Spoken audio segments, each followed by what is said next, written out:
এই দেশের মানুষকে আর কেউ ভুল বুঝিয়ে ভোট দিতে পারবে না ইনশাআল্লাহ।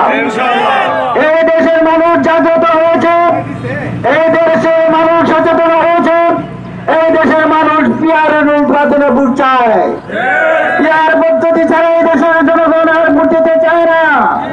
তাই ডক্টর ইউনূস সাহেবের সরকারকে অবহিত করতে চাই, এই দেশের নেতা নেত্রীদেরকে অনুরোধ করতে চাই, পিয়ার পদ্ধতিতে নির্বাচন হবে আগামী নির্বাচন।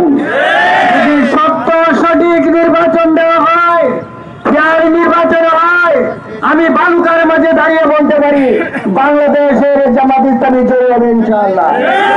সম্মানিত উপস্থিতি, আপনারা ধৈর্য ধারণ করবেন, সঠিকভাবে নির্বাচন করবেন, সঠিকভাবে ভোট প্রয়োগ করবেন, ইনশাআল্লাহ ইনশাআল্লাহ জামাত ক্ষমতায় যাবে ইনশাআল্লাহ। মরহুম আল্লামা দেলোয়ার হোসেন সাইদি রাহিমাহুল্লাহ